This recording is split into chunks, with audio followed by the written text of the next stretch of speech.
ಆ, ಈ ದಿನದ ಚಾಂಡೋಗ್ಯ ಉಪನಿಷತ್ತಿನ ಚಿಂತನೆಗೆ ತಮ್ಮೆಲ್ಲರಿಗೂ ಸ್ವಾಗತ.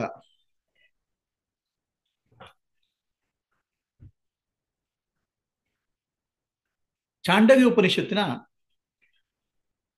6ನೇ ಅಧ್ಯಾಯವನ್ನ ನಾವು ತಗೊಂಡಿದ್ದೇವೆ. 6ನೇ ಅಧ್ಯಾಯದಲ್ಲಿ ಬ್ರಹ್ಮಸತ್ಯ ಜಗನ್ಮಿಥ್ಯ ಒಂದು ಭಾಗ, ಒಂದರಿಂದ ಸೆಕ್ಷನ್ 6ನೇ ಅಧ್ಯಾಯದಲ್ಲಿ 16 ಭಾಗಗಳಿದ್ದಾವೆ. ಅದರಲ್ಲಿ 1ರಿಂದ 7ನೇ ಭಾಗ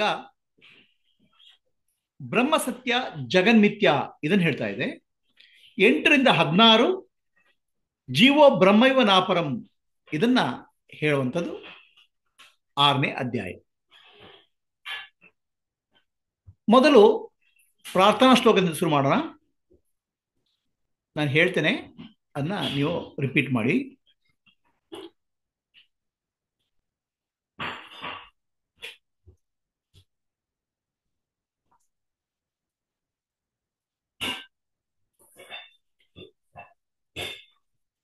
ಓಂ ಆಪ್ಯಾಯಂತು ಮಾಮಂಗಾಣಿ ವಾಕ್ಪ್ರಾಣ ಚಕ್ಷು ಶ್ರೋತ್ರಮತೋ ಬಲಮಿಂದ್ರಿಯಾಣಾಂ ಚ ಸರ್ವಾಣಿ ಸರ್ವಂ ಬ್ರಹ್ಮೋಪನಿಷದಂ ಮಾಹಂ ಬ್ರಹ್ಮ ನಿರಾಕುರ್ಯಾಂ ಮಾಮಾ ಬ್ರಹ್ಮ ನಿರಾಕರೋದ್ ಅನಿರಾಕರಣಂ ಅಸ್ತು ಅನಿರಾಕರಣಂ ಮೇಸ್ತು ತದಾತ್ಮನಿ ನಿರತೆ ಯಾ ಉಪನಿಷಸ್ತು ಧರ್ಮಾಸ್ತೆ ಮಯಿ ಸಂತು ತೇ ಮಯಿ ಸಂತು.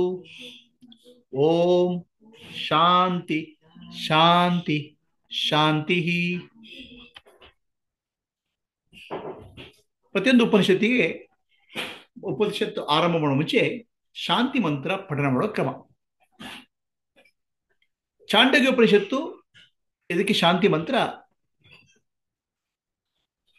ಈ ಶಾಂತಿ ಮಂತ್ರದಲ್ಲಿ ಅಪ್ಯಾಯಂತು ಮಾಮಂಗಾನಿ ವಾಕ್ ಪ್ರಾಣ ಚಕ್ಷು ಶ್ರೋತ್ರಮತೋ ಬಲಮಿಂದ್ರಿಯಾಣಾಂಚ, ದೇಹದಕ್ಕೆ ಆರೋಗ್ಯಕ್ಕೋಸ್ಕರ ಪ್ರಾರ್ಥನೆ. ಯಾವುದೇ ಸಾಧನೆ ಮಾಡಬೇಕಾದ್ರೆ ದೇಹದಲ್ಲಿ ಶಕ್ತಿ ಇರಬೇಕು, ದೇಹದಲ್ಲಿ ಆರೋಗ್ಯ ಇರಬೇಕು. ಇಂದ್ರಿಯಗಳು ಕಣ್ಣು ಕಿವಿ ಕೈಕಾಲು ಇವೆಲ್ಲ ಗಟ್ಟಿಯಾಗಿರ್ಬೇಕು, ಅದರಲ್ಲಿ ಶಕ್ತಿ ಇರಬೇಕು. ಶರೀರ ಮಾತ್ರ ಇದಂ ಖಲು ಧರ್ಮ ಸಾಧನಂ, ಎಲ್ಲ ಧರ್ಮ ಸಾಧನೆಗೋಸ್ಕರ ಶರೀರ ಬೇಕು. ಆಧ್ಯಾತ್ಮ ಬಿಡಿ, ಜೀವನದಲ್ಲಿ ಏನೇ ಮಾಡಬೇಕಾದ್ರೂ ಶರೀರ ಆರೋಗ್ಯ ಸರಿಯಾಗಿರ್ತಾನೆ ಮಾಡೋಕ್ಕಾಗೋದು. ಸೊ ಮೊದಲು ಪ್ರಾರ್ಥನೆ ಆರೋಗ್ಯಕ್ಕೋಸ್ಕರ. ಯಾಕಂದ್ರೆ ಆತ್ಮನೋ ಮೋಕ್ಷಾರ್ಥಂ ಜಗದಿತಾಯ, ನನ್ನ ಮೋಕ್ಷಕ್ಕೋಸ್ಕರ ಜಗದಿತಾಯಕ್ಕೋಸ್ಕರ ನಾನು ಕೆಲಸ ಮಾಡಬೇಕಾದ್ರೆ ದೇಹ ಸರಿಯಾಗಿರ್ಬೇಕು. ಆತ್ಮನೋ ಮೋಕ್ಷಾರ್ಥಂ ನನ್ನ ಮೋಕ್ಷಕ್ಕೋಸ್ಕರ ನಾನು ಶ್ರವಣ ಮನ ನಿಧಿಧ್ಯಾಸ ಮಾಡಬೇಕು, ಕುತ್ಕೊಳ್ಳಿಕ್ಕೆ ಆಗಬೇಕಲ್ಲ, ದೇಹದಲ್ಲಿ ಶಕ್ತಿ ಇರಬೇಕು. ಇದಕ್ಕೆ ಪ್ರಾರ್ಥನೆ. ಸರ್ವಂ ಬ್ರಹ್ಮೋಪನಿಷದಂ ಯಾತಕ್ಕೋಸ್ಕರ ಬೇಕು? ಸರ್ವಂ ಬ್ರಹ್ಮೋಪನಿಷದಂ, ಸರ್ವಂ ಖಲು ಇದ ಬ್ರಹ್ಮ, ಇಡೀ ವಿಶ್ವವೇ ಬ್ರಹ್ಮ ಸ್ವರೂಪ, ಇದು ತಿಳ್ಕೊಳ್ಳಿಕ್ಕೆ ಬೇಕು. ಈ ಚಾಂಡೋಗ್ಯ ಉಪನಿಷತ್ತಲ್ಲಿ ಸರ್ವಂ ಖಲು ಇದ ಬ್ರಹ್ಮ ಅನ್ನೋ ಮಹಾವಾಕ್ಯ ಬರ್ತದೆ. ಇದೆಲ್ಲವೂ ಬ್ರಹ್ಮ ಅಂತ. ಸೂರ್ಯನು ಬ್ರಹ್ಮ, ಚಂದ್ರನು ಬ್ರಹ್ಮ, ಗುಡ್ಡವು ಬ್ರಹ್ಮ, ನದಿಯು ಬ್ರಹ್ಮ, ಎಲ್ಲವೂ ಬ್ರಹ್ಮವೇ.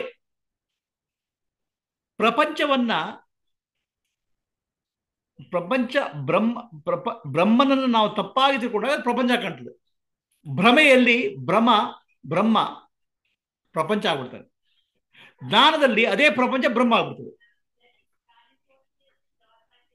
ನಾನು ಏನ್ ನೋಡ್ತಾ ಇದ್ದೇನೆ, ಮಾಯೆಯನ್ನು ಭ್ರಮೆಯಲ್ಲಿ ಆ ಬ್ರಹ್ಮ ಪ್ರಪಂಚ ಕಾಣ್ತಾನೆ.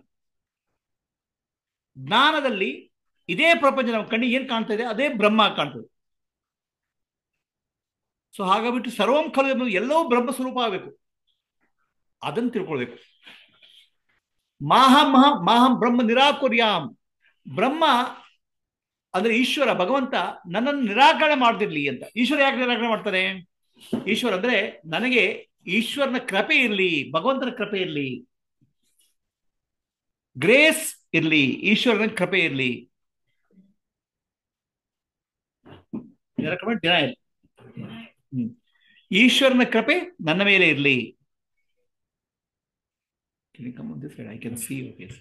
ಈಶ್ವರನ ಭಗವಂತನ ಕೃಪೆ ನನ್ನ ಮೇಲೆ ಇರಲಿ, ಭಗವಂತನ ನಿರಾಕರಣೆ ಮಾಡದಿರಲಿ ಅಂತ. ಏನ್ ಮಾಡೋದಂದ್ರೆ ಕೃಪೆ ಇರಬೇಕು. ಈಶ್ವರನ ಕೃಪೆಯಿಂದ ಏನಾಗುತ್ತೆ? ಈಶ್ವರನ ಕೃಪೆಯಲ್ಲಿ ಗುರು ಸಿಗ್ತಾರೆ, ಗುರು ಕೃಪೆ ಆಗ್ತದೆ. ಗುರುವಿನ ಕೃಪೆಯಲ್ಲಿ ಜ್ಞಾನ ಸಿಗ್ತದೆ. ಇದನ್ನು ಸಿಗ್ಲಿ, ಈಶ್ವರನ ಕೃಪೆ ಆಗಲಿ.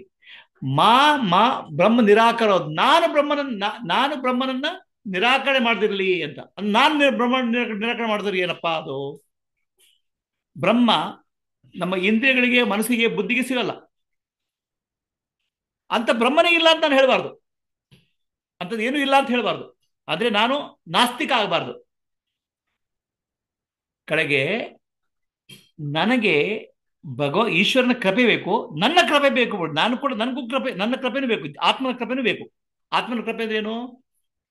Grace of the student. ಆ ವಿದ್ಯಾರ್ಥಿಗೆ ಶ್ರದ್ಧೆ ಇರಬೇಕು, ಫೇತ್ ಇರಬೇಕು. ಯಾವುದರಲ್ಲಿ? ಗುರುವಿನ ವಾಕ್ಯದಲ್ಲಿ, ಉಪನಿಷತ್ತಲ್ಲಿ ಬ್ರಹ್ಮ ಇದ್ದಾನೆ, ನನ್ನ ಕಣ್ಣಿಗೆ ಕಾಣ್ತಾ ಇಲ್ಲ ಆದರೂ ಇದ್ದಾನೆ ಅನ್ನೋ ಜ್ಞಾನದಲ್ಲಿ ಶ್ರದ್ಧೆ ಇರಬೇಕು. ಇದು ನನ್ನ ಕೃಪೆ, ಶಿಷ್ಯನ ಕೃಪೆ. ಗುರುವಿನ ಕೃಪೆ ಏನು? ಈಶ್ವರನ ಕೃಪೆ ಏನು? ಗುರು ಪ್ರಾಪ್ತಿ. ಗುರುವಿನ ಕೃಪೆ ಏನು? ಜ್ಞಾನ ಪ್ರಾಪ್ತಿ, ಜ್ಞಾನ ಬೋಧನೆ. ಶಿಷ್ಯನ ಕೃಪೆ ಏನೋ ಆ ಜ್ಞಾನವನ್ನು ಸ್ವೀಕಾರ ಮಾಡಬೇಕು, ಶ್ರದ್ಧೆ ಇರಬೇಕು, ಅದನ್ನು ಸಾಧನೆ ಮಾಡಬೇಕು, ಅದನ್ನು ತಿಳ್ಕೋಬೇಕು.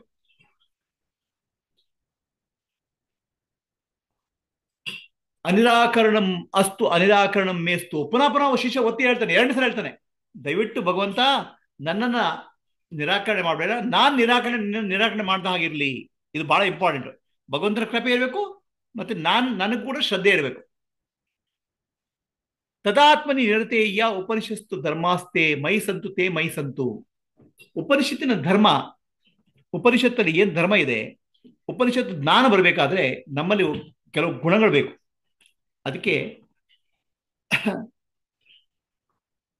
ಸಾಧನ ಚತುಷ್ಟಯ ಅಂತ ಹೇಳುದು. ವಿವೇಕ, ವೈರಾಗ್ಯ, ಕಡೆಗೆ ಶಮ, ದಮ, ತಿತೀಕ್ಷ, ಉಪರತಿ, ಶ್ರದ್ಧಾ, ಸಮಾಧಾನ, ಮುಮುಕ್ಷತ್ವ. ಈ ಗುಣಗಳು, ಉಪನಿಷತ್ ಧರ್ಮಗಳು ನನ್ನಲ್ಲಿ ಮೂಡಿ ಬರಲಿ. ಶಾಂತಿ ಶಾಂತಿ ಶಾಂತಿ. ಮೂರು ಹಂತಗಳು ಶಾಂತಿ ಸಿಗಲಿ. ಆದಿ ಭೌತಿಕ, ಆದಿ ದೈವಿಕ, ಆಧ್ಯಾತ್ಮಿಕ. ಇದು ಪ್ರಾರ್ಥನೆ.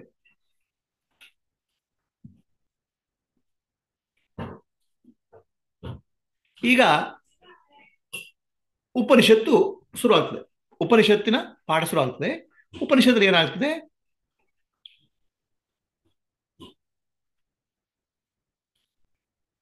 ಉಪನಿಷತ್ತು ಗುರು, ತಂದೆಯಾದ ಉದ್ದಾಲಕ ಮಗನಾದ ಶ್ವೇತಕೇತುವಿಗೆ ಹೇಳೋ ಪಾಠ.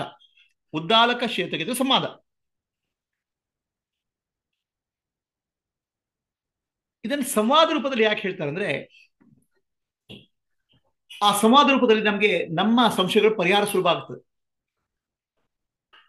ಈಗ ಎಲ್ಲೇ ಹೋದ್ರು FAQ ಅಂತ ಹೇಳ್ತಾರೆ, ಫ್ರೀಕ್ವೆಂಟ್ಲಿ ಆನ್ಸರ್ಡ್ ಆಸ್ಕ್ ಕ್ವಶನ್ ಅಂತ ಹೇಳ್ತಾರೆ. ಪ್ರಶ್ನೆಗಳ ಉತ್ತರ ಮೂಲಕ ನಮಗೆ ಜ್ಞಾನ ಸ್ಪಷ್ಟ ಆಗ್ತದೆ. ಗುರುವಿನ ಪ್ರಶ್ನೆ, ಶಿಷ್ಯನ ಉತ್ತರ, ಶಿಷ್ಯನ ಪ್ರಶ್ನೆ, ಗುರುವಿನ ಉತ್ತರ. ಇದರಲ್ಲಿ ಏನಾಗುತ್ತೆ? ನಮಗೆ ಜ್ಞಾನ ಸರಿಯಾಗಿ ಸಿಗ್ಲಿ ಅಂತ. ಇನ್ನೊಂದು ಉದ್ದೇಶ ಇದೆ. ಉಪನಿಷತ್ತು ಕಲಿಬೇಕಾದ್ರೆ ಗುರುವಿನ ಮೂಲಕನೇ ಕಲಿಬೇಕು. ಬ್ರಹ್ಮಜ್ಞಾನ ಬರಬೇಕಾದ್ರೆ ಉಪನಿಷತ್ ಜ್ಞಾನ ಬೇಕು, ಅದು ಗುರುವಿನ ಮೂಲಕ ಬರಬೇಕು. ಅದಕ್ಕೋಸ್ಕರ ಗುರು ಶಿಷ್ಯರ ಸಂವಾದವಾಗಿ ಇದನ್ನ ಹೇಳ್ತಾರೆ. ಶ್ವೇತಕೇತು 12 ವರ್ಷ ಗುರುಕುಲದಲ್ಲಿ ಕಲ್ತಿದ್ದಾನೆ. ಅವನಿಗೆ 12 ವರ್ಷ ಆದಾಗ ಅವನು ಗುರುಕುಲಕ್ಕೆ ಹೋಗಿದ್ದು. ಗುರುಕುಲ ವಿದ್ಯಾಭ್ಯಾಸ ಮುಗಿಸ್ಕೊಂಡು ಬರುವಾಗ ಅವ್ರಿಗೆ 24 ವರ್ಷ. 24 ವರ್ಷದ ಯುವಕ ಬಹಳ ಖುಷಿಯಿಂದ ಬರ್ತಾ ಇದ್ದಾನೆ ತಂದೆ ಹತ್ರ. ಅಪ್ಪ, ನಾನು ಗುರುಕುಲ ವಿದ್ಯಾಭ್ಯಾಸ ಮುಗಿಸಿದೆ, ಎಲ್ಲ ಕಲ್ತ್ಬಿಟ್ಟೆ. ಋಗ್ವೇದ, ಯಜುರ್ವೇದ, ಸಾಮವೇದ, ಅಥರ್ವವೇದ ಎಲ್ಲ ಏನೇನು ಕಲಿಬೇಕು ಎಲ್ಲ ಕಲ್ತ್ಬಿಟ್ಟೆ ಅಂತ ಸಂತೋಷದಿಂದ ಹೇಳ್ತಾರೆ. ಉದ್ದಾಲಕನಿಗೆ ಮಗನ ಮುಖ ನೋಡಿದಾಗ ಅನಿಸ್ತದೆ, ಎಲ್ಲ ತಿಳ್ಕೊಂಡಿದ್ದಾನೆ. ತಿಳ್ಕೊಂಡು ಸಹಜ, ಒಳ್ಳೆ ಗುರುಕುಲದಲ್ಲಿ ಹೋಗಿ ಚೆನ್ನಾಗಿ ಕಲ್ತಿದ್ದಾನೆ. ಆದರೂ ಇವನಲ್ಲಿ ವಿನಯ ಅಂತಿಲ್ಲ. ವಿದ್ಯಾ ದದಾತಿ ವಿನಯಂ, ಎಜುಕೇಶನ್ ಶುಡ್ ಗಿವ್ ಹ್ಯುಮಿಲಿಟಿ.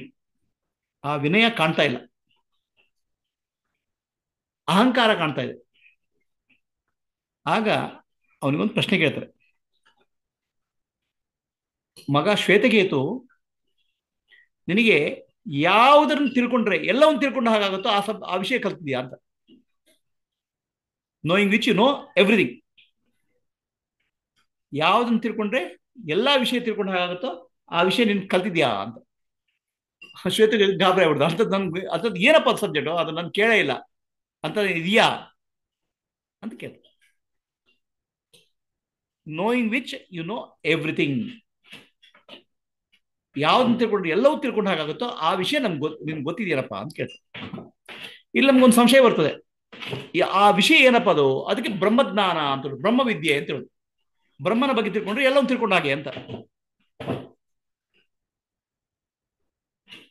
ಈಗ ಬ್ರಹ್ಮಜ್ಞಾನಿಗೆ ಎಲ್ಲಾ ವಿಷಯ ತಿಳ್ಕೊಳ್ದಾಗತ್ತೋ? ಇದನ್ನ ಒಂದು ವಿಷಯ ತಿಳ್ಕೊಂಡ್ರೆ ಎಲ್ಲಾ ವಿಷಯ ತಿಳ್ಕೊಂಡಾಗ ಆಗತ್ತ? ಆಗುವಂತ ವಿಷಯ ಏನಾದಿದೆಯಾ? ಫಿಸಿಕ್ಸ್ ಕಲ್ತ್ರೆ ಕೆಮಿಸ್ಟ್ರಿ ಗೊತ್ತಾಗಲ್ಲ, ಕೆಮಿಸ್ಟ್ರಿ ಕಲ್ತ್ರೆ ಬಯಾಲಜಿ ಗೊತ್ತಾಗಲ್ಲ, ಬಯಾಲಜಿ ಗೊತ್ತಾದ್ರೆ ಮ್ಯಾಥಮೆಟಿಕ್ಸ್ ಗೊತ್ತಾಗಲ್ಲ. ಒಂದು ವಿಷಯ ಕಲ್ತ್ರೆ ಎಲ್ಲಾ ಸಬ್ಜೆಕ್ಟ್ ಗೊತ್ತಾಗತ್ತೆ ಯಾವುದು ಇಲ್ವೇ ಇಲ್ಲ. ಆದ್ರೆ ಅಂತ ವಿಷಯ ಏನಾದ್ರು ಇದೆಯಾ ಅಂತ ಪ್ರಶ್ನೆ. ಅಂತ ವಿಷಯ ಒಂದಿದೆ, ಅದು ಬ್ರಹ್ಮವಿದ್ಯೆ, ಬ್ರಹ್ಮಜ್ಞಾನ. ಬ್ರಹ್ಮಜ್ಞಾನ ಪಡ್ಕೊಂಡು ಎಲ್ಲಾ ತಿಳ್ಕೊಂಡಾಗುತ್ತೆ. ಹಾಗಿದ್ರೆ ಬ್ರಹ್ಮಜ್ಞಾನಿಗೆ ಎಲ್ಲ ಗೊತ್ತಾಗ್ತಾ? ಚೈನೀಸ್ ಬರ್ತಾ, ಫ್ರೆಂಚ್ ಬರ್ತಾ? ಹಾಗಲ್ಲ. ಅದು ಗೊತ್ತಾಗೋ ವಿಷಯ ಏನ್ ಗೊತ್ತಾಗ್ಬೇಕು ಆ ವಿಷಯ ಗೊತ್ತಾಗ್ತದೆ. ಎಲ್ಲಾ ಸಬ್ಜೆಕ್ಟ್ ಗೊತ್ತಾಗಂದ್ರೆ ಪ್ರಪಂಚ ಎಲ್ಲಾ ವಿಷಯಗಳು ಗೊತ್ತಾಗುತ್ತೆ ಅರ್ಥ ಅಲ್ಲ. ಏನಂತ ತಿಳ್ಕೊಂಡ್ರೆ ಜೀವನದಲ್ಲಿ ಉದ್ಧಾರ ಆಗ್ತೇವೆ ಆ ವಿಷಯ ಗೊತ್ತಾಗ್ತದೆ. ಏನ್ ತಿಳ್ಕೊಂಡ್ರೆ ಉದ್ಧಾರ ಆಗ್ತದೆ? ನಮ್ಮೆಲ್ಲರಿಗೂ ನಮ್ಮ ಜೀವನದಲ್ಲಿ ಕೊರತೆ ಇದೆ, ಕೊರಗಿದೆ. ಕೊರಗಂದ್ರೆ ಪ್ರತಿಯೊಬ್ಬರಿಗೂ ಏನೋ ಒಂದು ಒಳಗಡೆ ಇನ್ನೂ ಪಡಿಬೇಕು ಅಂತ ನಾವೆಲ್ಲ ಜೀವನದಲ್ಲಿ ಹೋರಾಟ ಮಾಡಿದ್ವಿ. ಅದಕ್ಕೋಸ್ಕರ ಆನಂದ ಸಿಗಬೇಕು ಅಂತ, ಸಂತೋಷ ಸಿಗಬೇಕು ಅಂತ, ಸಂತೋಷಕ್ಕೋಸ್ಕರ ಹೋರಾಟ. ಎಷ್ಟೇ ಸಂತೋಷಕ್ಕೆ ಪ್ರಯತ್ನ ಮಾಡಿದ್ರೆ ಸಂತೋಷ ಸಿಗುವುದೇ ಇಲ್ಲ, ಮುಂದೆ ಹೋಗ್ತಾ ಇರ್ತದೆ. ಕಡೆಗೆ ಜೀವನ ಮುಗಿದ ಮೇಲೂ ಸಾಯುವ ಕಾಲ ಬಂದರೂ ಇನ್ನೂ ಸಂತೋಷದ ಪ್ರಾಪ್ತಿ ಆಗುವುದಿಲ್ಲ. ಅದಕ್ಕೋಸ್ಕರ ಪುನಃ ಜನ್ಮ, ಪುನರಪಿ ಜನನಂ ಪುನರಪಿ ಮರಣಂ. ಸಂತೋಷದ ಹಿಂದೆ ನಾವು ಪುನಃ ಸಂತೋಷ ಹುಡುಕಿ ಪುನಃ ಜನ್ಮ ತಗೊಳ್ತೇವೆ. ಅದಕ್ಕೇನು ಹೇಳ್ತೇವೆ? ಪುನರಪಿ ಜನನಂ ಪುನರಪಿ ಮರಣ. ಅದಕ್ಕೆ ಸಂಸಾರ ಅಂತ ಹೇಳಿ. ಯಾವ ತೃಪ್ತಿ ಇಲ್ಲ, ಕಂಪ್ಲೀಟ್ನೆಸ್ ಇಲ್ಲ. ಯಾವ್ದನ್ನು ತಿಳ್ಕೊಂಡ್ರೆ ಕಂಪ್ಲೀಟ್ ಪ್ರಾಪ್ತಿ ಆಗುತ್ತೆ, ಪೂರ್ಣತ್ವ ಬರ್ತದೆ, ಆ ವಿಷಯ ತಿಳ್ಕೋಬೇಕು. ಅಂದ್ರೆ ಇದರ ಅರ್ಥ ಬ್ರಹ್ಮಜ್ಞಾನ ಬಂದ್ಕೊಳ್ಳೆ ಇಂಗ್ಲಿಷು, ಫ್ರೆಂಚು, ಮರಾಠಿ, ತಮಿಳು, ತೆಲುಗು ಎಲ್ಲ ಬರ್ತಂತಲ್ಲ. ಯಾವ ವಿಷಯ ತಿಳ್ಕೊಂಡ್ರೆ ನಮಗೆ ಪೂರ್ಣತ್ವ ಬರ್ತದೆ, ಎಲ್ಲವನ್ನು ತಿಳ್ಕೊಂಡ್ರೆ ಸಮಾಧಾನ ಬರ್ತದೆ, ಆ ವಿಷಯ ತಿಳ್ಕೋಬೇಕು. ಅದೇನದು? ಜೀವಸ್ವರೂಪ ನಾನಂದ್ರೆ ಯಾರು? ಜಗತ್ ಸ್ವರೂಪ, ಜಗತ್ತಂದ್ರೆ ಏನು?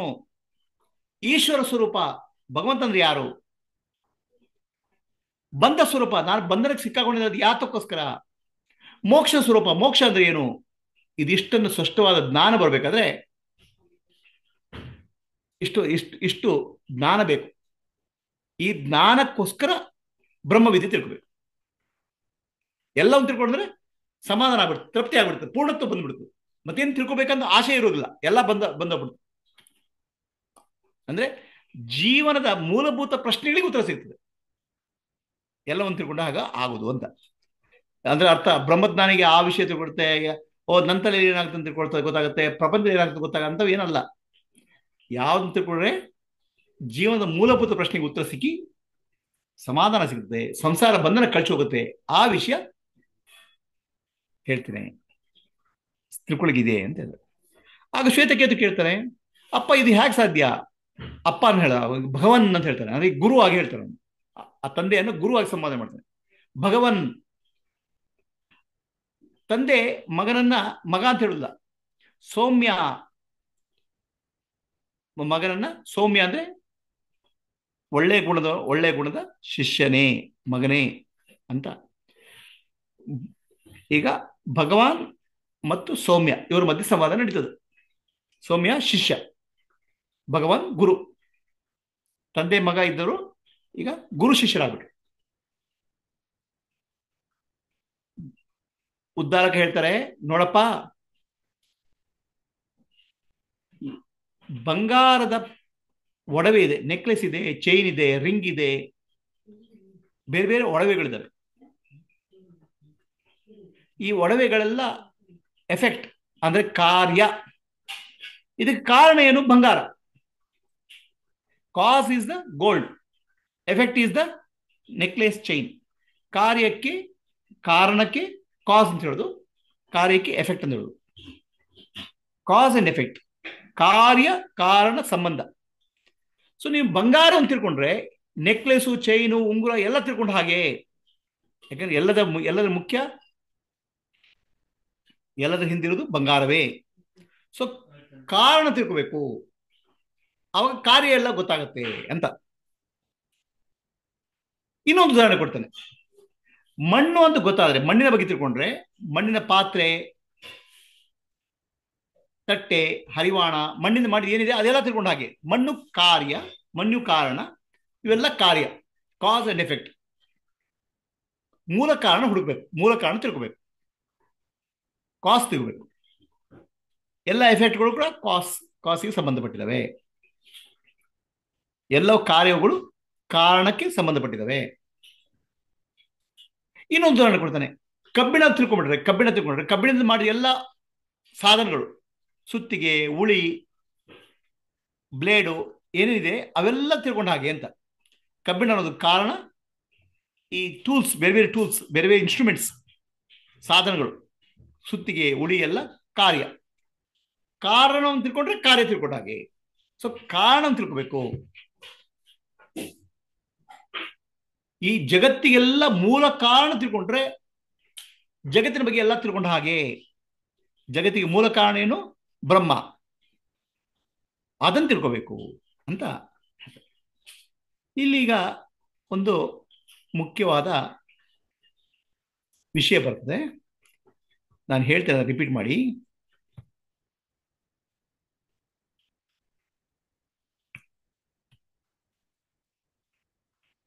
ವಾಚಾರಂಭೋ ವಿಕಾರೋ ನಾಮಧೇಯಂ.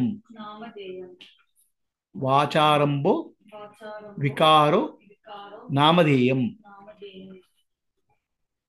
ಏಕ ಕಾರಣ ವಿಜ್ಞಾನೇನ ಸರ್ವಕಾರ್ಯ ವಿಜ್ಞಾನಂ ಭವತಿ. ಒಂದು ಕಾರಣ, ಮೂಲ ಕಾರಣ ತಿಳ್ಕೊಂಡ್ರೆ ಆ ಕಾರ್ಯ ಎಲ್ಲ ಗೊತ್ತಾಗತ್ತೆ ಅಂತ. ಮೂಲ ಕಾರಣ ಬ್ರಹ್ಮ. ಬ್ರಹ್ಮನ್ ತಿಳ್ಕೊಂಡ್ರೆ ಬ್ರಹ್ಮ ವಿಜ್ಞಾನೇನ ಸರ್ವ ವಿಜ್ಞಾನಂ ಭವತಿ. ಬ್ರಹ್ಮನ್ ತಿಳ್ಕೊಂಡ್ರೆ ಎಲ್ಲ ತಿಳ್ಕೊಂಡ ಹಾಗಾಗತ್ತೆ. ವಾಚಾರಂಭೋ ವಿಕಾರೋ ನಾಮಧೇಯಂ, ಇದು ಮುಖ್ಯವಾದ ವಿಷಯ. ವಾಚಾರಂಭ ಅಂದ್ರೆ ಮಾತಿನ ವಿಕಾರದಿಂದ ನಾಮಗಳು ಬರ್ತವೆ, ಶಬ್ದಗಳು ಬರ್ತವೆ. ನಾಮ, ಮಾತಿನ ವಿಕಾರ. ನಾವು ಏನು ಮಾತಾಡ್ತೇವೆ ಅದ್ರ ವಿಕಾರ ಶಬ್ದಗಳು. ಏನರ್ಥ? ಪ್ರತಿಯೊಂದು ವಸ್ತುವಿಗೊಂದು ಹೆಸರು ಇರ್ತದೆ, ನಾಮ ಇರ್ತದೆ, ರೂಪ ಇರ್ತದೆ. ಅದು ನಾಲಿಗೆಯಿಂದ ಬರೋ ಶಬ್ದಗಳೆಲ್ಲ ಆ ವಸ್ತುವಿನ ನಾಮರೂಪವನ್ನು ಹೇಳ್ತವೆ. ಆದರೆ ವಸ್ತುವಿನ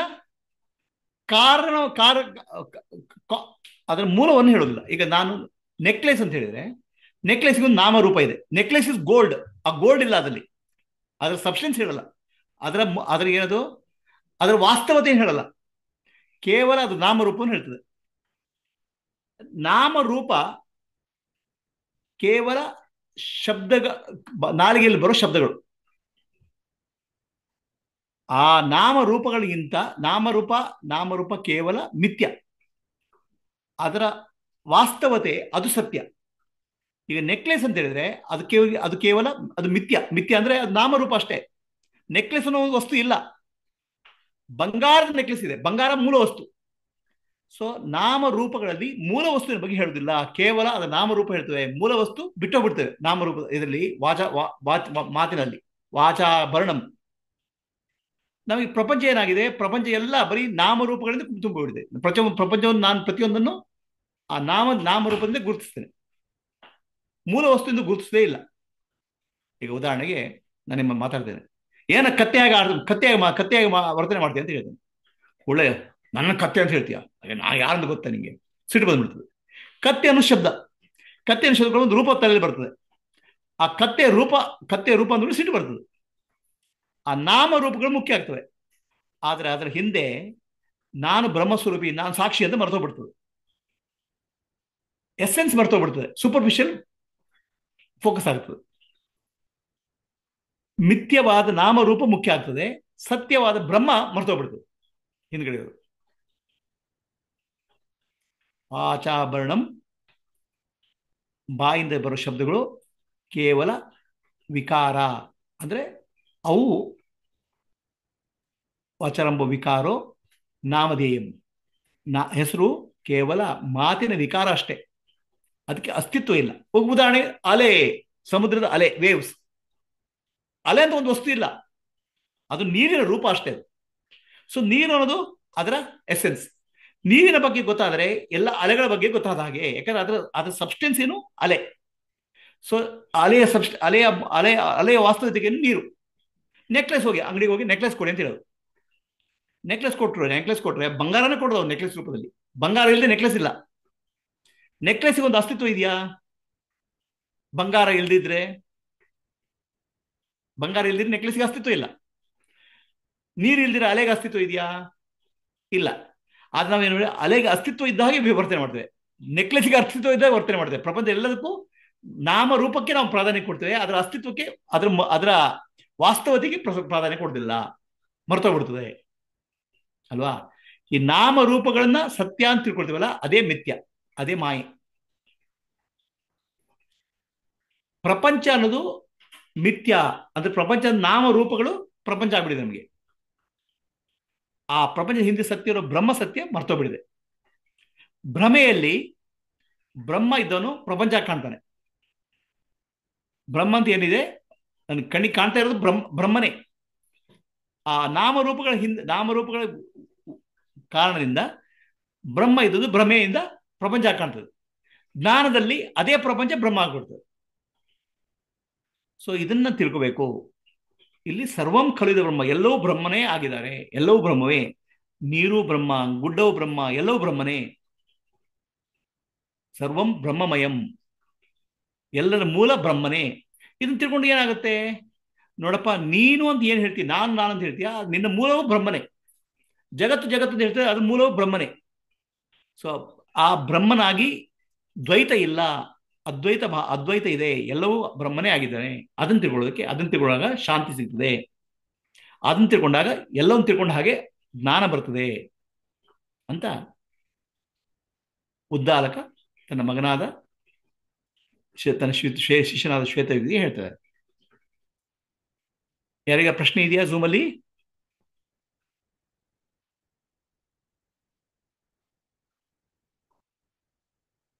ಸುಜಯ್ ಮೇಡಮ್?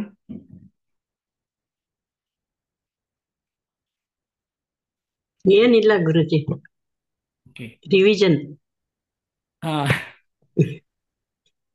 ಸೊ ಯಾರಿಗೆ ಪ್ರಶ್ನೆ ಅಂದ್ರೆ, ಅಸತೋಮ ಗಮಯ ತಮಸೋಮ ಜ್ಯೋತಿರ್ಗಮಯ ಮೃತ್ಯೋರ್ಮ ಅಮೃತಂ ಗಮಯ. ಓಂ ಶಾಂತಿ ಶಾಂತಿ ಶಾಂತಿ. ಪೂರ್ಣಮದ ಪೂರ್ಣಮಿದಂ ಪೂರ್ಣಮುದಚ್ಯತೆ ಪೂರ್ಣಸ್ಯ ಪೂರ್ಣಮಾದಾಯ ಪೂರ್ಣಮೇವಾವಶಿಷ್ಯತೆ. ಓಂ ಶಾಂತಿ ಶಾಂತಿ ಶಾಂತಿ. ನಾನೆಂಬುದು ನಾನಲ್ಲ, ಈ ದೇಹ ಮನಬುದ್ಧಿ ನಾನಲ್ಲ, ಸಚ್ಚಿದಾನಂದಾತ್ಮ ಶಿವನಾನೇ. ಶಿವೋಹಂ ಶಿವೋಹಂ ಶಿವೋಹಂ. ಆತ್ಮದರ್ಶನಂ ಬ್ರಹ್ಮದರ್ಶನಂ ಬ್ರಹ್ಮದರ್ಶನಂ ಸತ್ಯದರ್ಶನಂ. ಅಂತರ್ಜ್ಯೋತಿ ಬಹಿರ್ಜ್ಯೋತಿ ಪ್ರತ್ಯಕ್ ಜ್ಯೋತಿ ಪರಾತ್ಪರ ಜ್ಯೋತಿರೇವ ಜ್ಯೋತಿ ಸ್ವಯಂ ಜ್ಯೋತಿ ಆತ್ಮಜ್ಯೋತಿ. ಶಿವೋಸ್ಮ್ಯಹಂ. ಲೋಕಾಃ ಸಮಸ್ತಾಃ ಸುಖಿನೋ ಭವಂತು. ಲೋಕಾಃ ಸಮಸ್ತಾಃ ಸುಖಿನೋ ಭವಂತು. ಲೋಕಾಃ ಸಮಸ್ತಾಃ ಸುಖಿನೋ ಭವಂತು. ಹರಿ ಓಂ. ಶ್ರೀ ಗುರುಭ್ಯೋ ನಮಃ. ಹರಿ ಓಂ. ಇಂದಿಗೆ ಇವತ್ತಿನ ಚಿಂತನೆ ಮುಗಿಸ್ತೇವೆ. ನಾಳೆ ಬ್ರಹ್ಮಸತ್ಯ ಜಗನ್ಮಿತ್ಯ ಇದರ ಚಿಂತನೆಯನ್ನು ಮುಂದುವರಿಸೋಣ. ಹರಿ ಓಂ ಎಲ್ರಿಗೂ. ಹರಿ ಓಂ ಹರಿ ಓಂ ಪ್ರಭುಜಿ. ಪ್ರಭುಜಿ. ಹರಿ ಓಂ ಪ್ರಭುಜಿ. ಹರಿ ಓಂ ಗುರುಜಿ. ಹರಿ ಓಂ ಗುರುಜಿ. ಕ್ಲೋಸ್ ಮಾಡ್ಲಾ ಗುರುಜಿ? ಕ್ಲೋಸ್ ಮಾಡಿ. ಹರಿ ಓಂ ಪ್ರಭುಜಿ.